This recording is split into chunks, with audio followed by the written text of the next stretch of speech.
Okay, my dear students, this is the video particularly for the UPSC and the Civil State Service Preparation Examination. The candidates, the students, the aspirants who are preparing for the civil services. Okay, so and for that, you have to read the sixth and seventh, sixth NCRTs from the sixth till 12th. Okay, so from the sixth NCRT, the chapter second was diversity and the discrimination. From this chapter, what type of questions or what type of learnings should be there for a UPSC aspirant or the state PSC aspirant? The first is reasons discrimination, and that's the point कि हमारी जो society है ना वहाँ पे कैसे discriminate हो रहा है। तो क्या क्या रीजंस की वजह से हम एक दूसरे के साथ भेदभाव करते हैं, what are the rationales, what are the logics behind कि हम एक दूसरे को इन्फीरियोरिटी कॉम्प्लेक्स में डालते हैं, सुपीरियोरिटी कॉम्प्लेक्स में डालते हैं, किसी को हम सब के लिए एक ओपिनियंस बनाते हैं। तो किस बेस पे बनाते हैं? जैसे मैंने बोला प्रीजुडिस, हम लोगों को पहले ही किसी चीज़ के बारे में क्या होता है, एक एक हमने प्री जज किया होता है चीज़ों को, हम किसी को प्री जज करते हैं, प्री कंसीव्ड नोशन रखते हैं for a particular thing, for a particular person, for a particular community, for a particular religion. तो उसकी वजह से क्या होता है, हम लोग क्या हो जाते हैं, हम लोग प्री जडिस होते हैं, हम लोग दूसरे को इन्फीरियर समझते हैं, नेगेटिवली लोगों को इम्पैक्ट करते हैं, नेगेटिवली लोगों को जज करते हैं, लोगों को निगेटिवली ट्रीट करते हैं। तो वो होता है बिकॉज़ हमने जैसे किसी के बारे में, किसी कम्युनिटी के बारे में कोई जनरल चीज़ पढ़ी, हम लोग उसी पे पूरा सब कम्युनिटी को क्या करते हैं, हम उस पूरे कम्युनिटी को उसी बेस पे जज करते रहते हैं, जो कि गलत है। मैंने पहले भी बोला है कि जब भी आप किसी भी शख्स से दुनिया में मिले, किसी भी इंसान से, आप सबसे अच्छे से बात कीजिए, आप सबको इक्वल रिस्पेक्ट, इक्वल डिग्निटी दीजिए। उसके बाद the way a person treats you, उसके बाद आप जज कर लीजिए कि वो बंदा कैसा है, नहीं है, अच्छा है, बुरा। तब when you talk, when you get to know a person, till then don't judge anybody on the earth, don't judge nobody on the earth, be it चाहे वो आपके कास्ट का हो या ना हो, आपके रिलीजन से हो या ना हो, आपकी कम्युनिटी से हो या ना हो, it doesn't matter. What matters is that हम सब ह्यूमन बींग्स है। ओके, एंड हम लोगों को किसी को जज करने का कोई या हम किसी को जज करने का हमें कोई वो नहीं मिला है। क्या नहीं, हम किसी को जज करने वाले नहीं हैं। Like we are not here to जज one another, but we are here to give respect to one another, to give dignity to one another, rather being judged on the small issues. तो petty issues पे हमें किसी को जज करने के लिए नहीं बैठे हैं।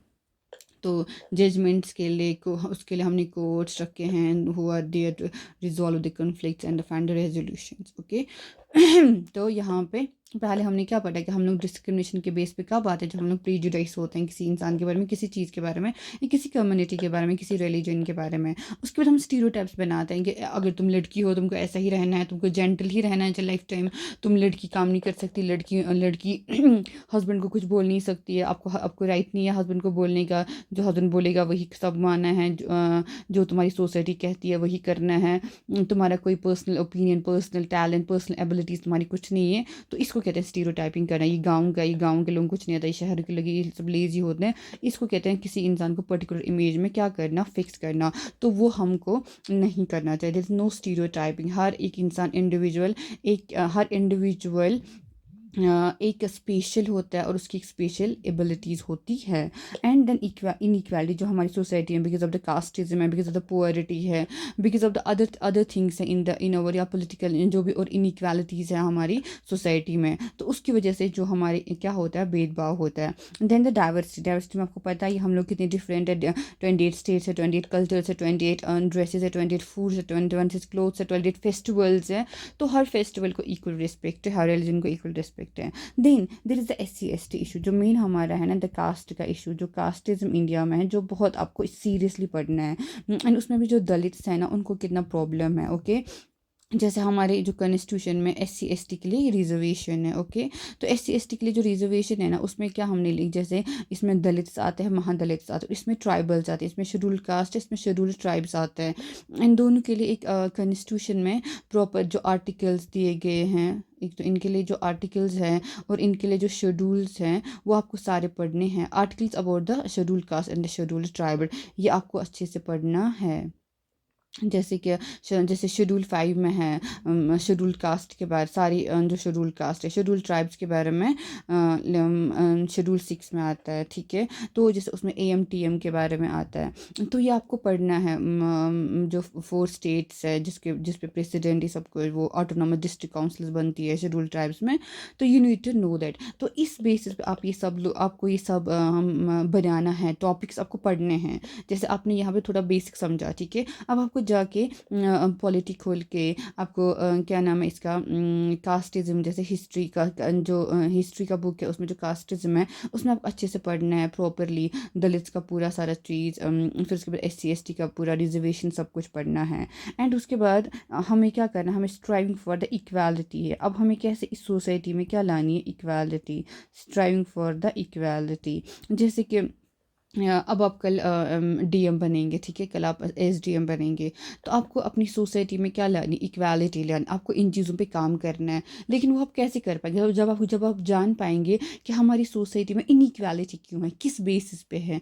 अगर आपको ये पता चलेगा किस बेसिस पे इनइक्वालिटी हो रही है, तो आप उस चीज़ पे काम करके इक्वालिटी ला सकते हैं, ठीक है। जैसे हमने पढ़ा कि स्टीरियोटाइपिंग होती है, आप स्टीरियोटाइपिंग पे क्या आप लोगों को बोलिए कि नहीं, जैसे आप सोचते हैं कि ये इंसान को ऐसा है, इस इंसान के बारे में ये है क्योंकि ये यहाँ से है, क्योंकि ये लड़की है, क्योंकि गांव का बंदा है, क्योंकि अर्बन का बंदा है, तो ये ऐसा ही होगा, तो वैसा नहीं होता है।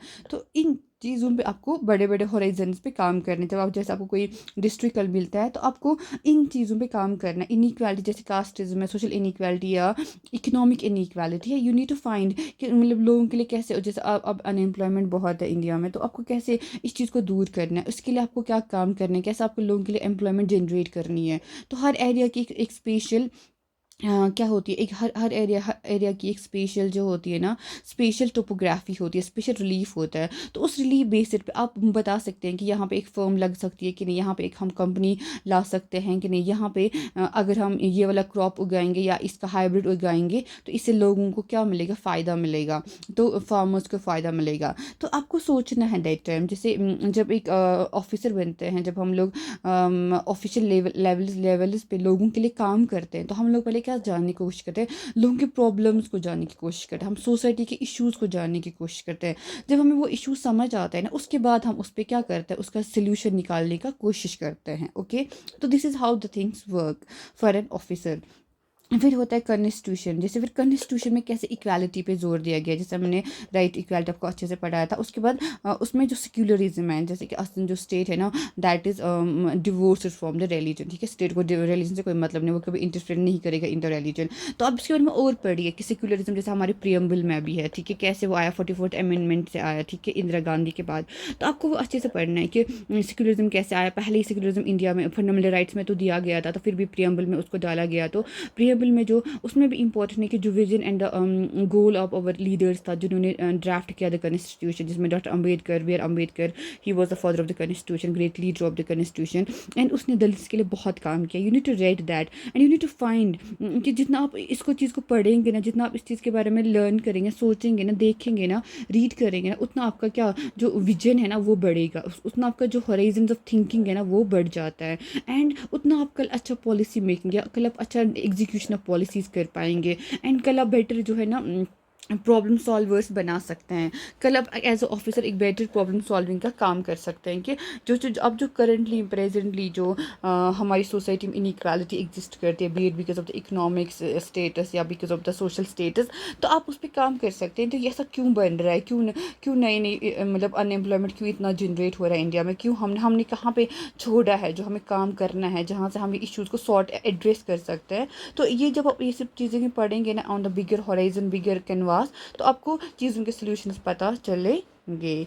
Okay, that's all from this chapter 2 था ये पॉलिटी का, क्लास 6 का। तो उसमें ये इंपॉर्टेंट चीज़ें हैं जो आपको लर्न मतलब for a student who wants to go for a competitive examination, उसके लिए बहुत इंपॉर्टेंट है इस सारी कंसेप्चुअल का एक प्रॉपर कंसेप्ट होना।